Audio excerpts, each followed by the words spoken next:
So if there is one word you could use to sum up this Arsenal campaign, what would that word be? Frustrating.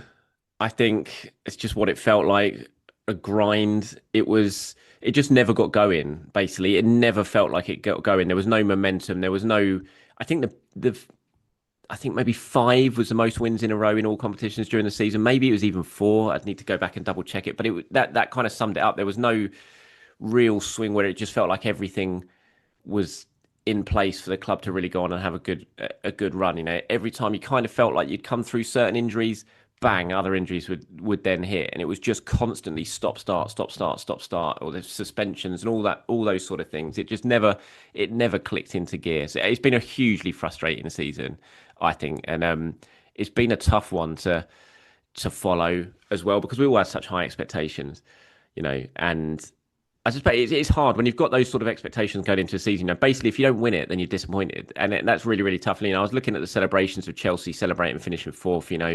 At the City ground. It's a team that spent £1 billion in, God knows, in about 6 months or whatever it is. That's a bit of an over exaggeration, but you know what I mean.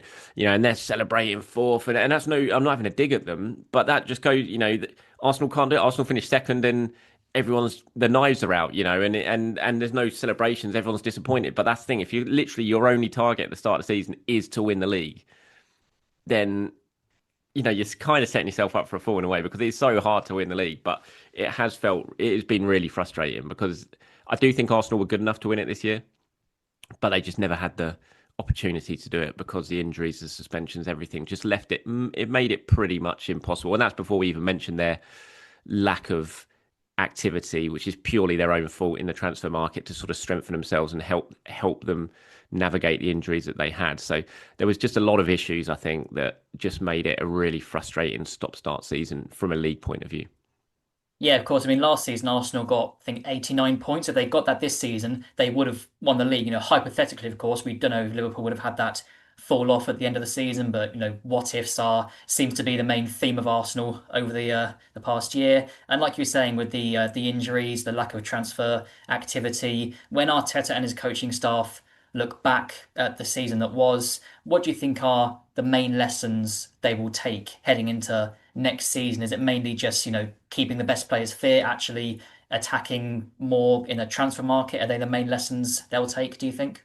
I think they should be. Yeah, I think that there has to be a lot of work done on working out kind of why the injuries happened this season and what can you do to stop it. It is very hard to stop injuries, but I think when you look at how some of these players got injured and how many minutes they've played and the type of injuries they've got, there are some red flags there in terms of, okay, what can we do to ensure that maybe we don't have to put so many minutes into these legs that these players are going to end up tearing their hamstrings and things like that. So I think there needs to be a lot of work done on that, and I'm sure there already has been and there still is being done. So I think that's crucial because you can't, if Arsenal have another season next season injury wise like they had this season, they're not going to win anything. It's as simple as that. You cannot at the top level in the Premier League win when half your squad is missing for so much. You keep attacking players especially, but also they've obviously got to learn to protect themselves more and do more in the transfer market. They can't go into another season without strengthening significantly in attack because they've just not got enough in them in attack, and that's when everyone's fit. So, yeah, they can't.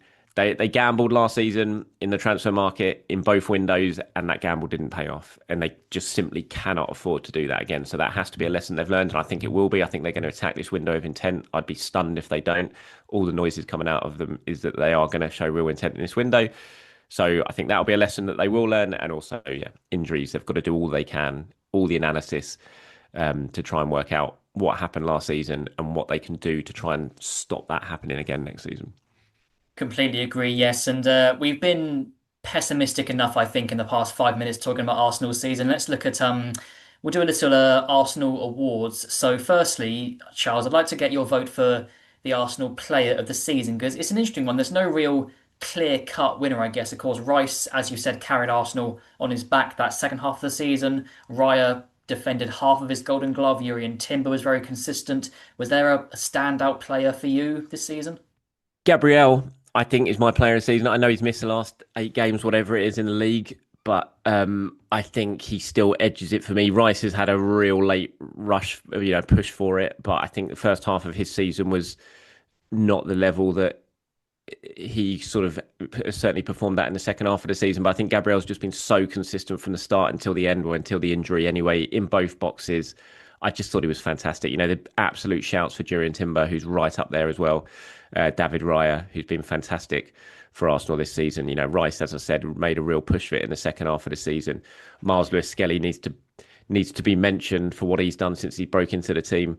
But for me, I just think Gabriel he's such a leader in this team. He's so good in both boxes. I mean, I saw a stat, I think it was James Benge from CBS put a stat out after the Southampton game, after the goal was conceded from a set piece, that I think 40% of the goals Arsenal have conceded from set pieces this season have come since Gabriel got injured. So that was 8 games ago, which just shows how dominant he is in both boxes when it comes to set pieces, you know. Often under the radar in the shadow of William Saliba. But I think this season he's absolutely emerged from that shadow and become the dominant one of the two in that centre-back partnership. And William Saliba will say that himself as well, and will hands down admit that Gabriel's had the better season. So, yeah, he just keeps it for me. As I said, Declan Rice made a late push with those performances in the last few months when he's been exceptional. But sheer consistency, Gabriel gets it.